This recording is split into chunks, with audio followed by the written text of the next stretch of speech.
Your smile says everything, Usman, mate. Talk to me. Listen, just like Marcus Rashford, Manchester is Reds. Come on, boys, come on. Listen, first things first, right? Eric Ten Hag, tactically spot on first half. The way he doubled up on all the players, Eriksen basically held Rodri's hand. Rodri obviously extremely integral in the way Man City want to build attacks. Man United went man for man in the middle of the park. De Bruyne did absolutely nothing. Rodri played out the game. Bernardo played out the game. It was an absolute sensational performance by Eric Ten Hag. We should have been 2-0 up. Rashford probably should have scored in the first half. But for me, without a shadow of a doubt, the best team won. And also, the best team in Manchester won. Come on, boys.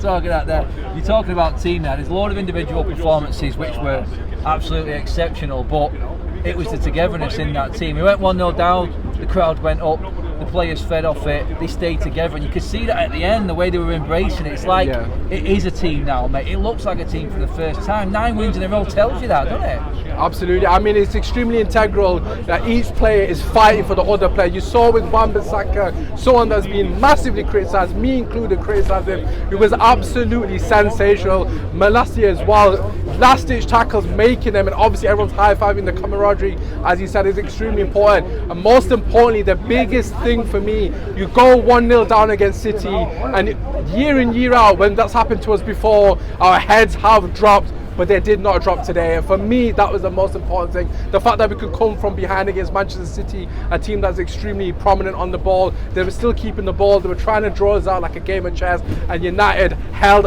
their nerve, and it was absolutely sensational. Last 20 minutes for me, when Garnacho came on in particular, we were the better team and we deserved to get the 3 points. That was it, mate. A young 18-year-old lad from our academy coming through there, having the impact, playing it on to another academy lad, the Wivenshaw kid, Mr. Marcus Rashford. It just fills you with pride that you've actually got that there. Not only the togetherness that's in this team, but it looks like we've got a little bit of quality and depth all of a sudden, Usman. We've got a bit of an option off the bench. I mean, you said there, Garnacho coming on. I mean, I don't know. I think it was Ake got turned inside out. He got sent for dessert. I mean, to be honest, mate. But how good does it feel? How good does that feel, having that depth and that quality and players coming in, making a difference, just as much as the players that start the game? Yeah, I mean, the most important thing with players coming off the bench is that they have that impact. I think Garnacho, even when he started, he's been absolutely fantastic. But for me, it comes down to Ten Hag. The way he's managed this squad has been absolutely impeccable. I mean, he's given opportunities to the likes of Garnacho and also rewarded them when they've delivered. And for me, that is a lot bigger than anything else in terms of giving that morale and confidence to the team. And also coming back to a couple of weeks ago when Rashford missed the meeting, he doesn't start and the players are buying into it. At the end of the day, if you've got a manager who's not picking players on favouritism, he's picking players on merit, it's going to send that message to every single player on the team.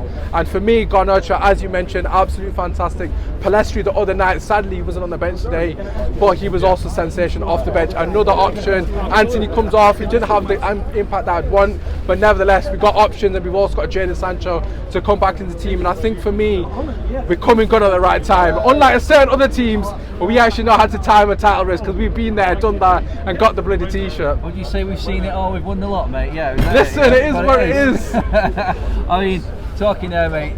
Ten Hag, you say he's in control of this team now. I said the same thing, mate. The ballsy call to not play Martinez now is available. Luke Shaw today. Oh my days, mate. I mean, we're calling it out there. We're calling him Shawdina. He's got his new name now. How impeccable was he today? And next to Malacia, that seems to be a good combo down the left now, doesn't it? Luke Shaw, the amount of people that have spoken nonsense on this guy's name, they've called him every name under the sun, and all I can say is Haaland is crying in his car over there, absolutely pocketed one of the greatest strikers apparently in the Premier League era, because he's broken records and whatnot. Absolutely sensational performance alongside the Royals race, without a shadow. I mean, Varane, I don't even need to speak about Varane because he's absolutely sensational week in, week out. But the fact that a left back has come in against Man City, a very potent attack, a team where there's a lot of interchanging positions, and he did not put a foot wrong. Granted, we did concede a goal, but that was the only attack Man City had. We completely locked it off. And as I've already said, Haaland's gone home not scoring a goal. So for me, Luke Shaw and Malacia, sensational, tenacity in the challenge, not allowing anyone past him. The recovery pace from both of them in particular was sensational as well, and the reading of the game for a left back and centre back was absolutely top draw. Usman, cheers for coming on, mate. Pleasure, mate, as always. Thank you.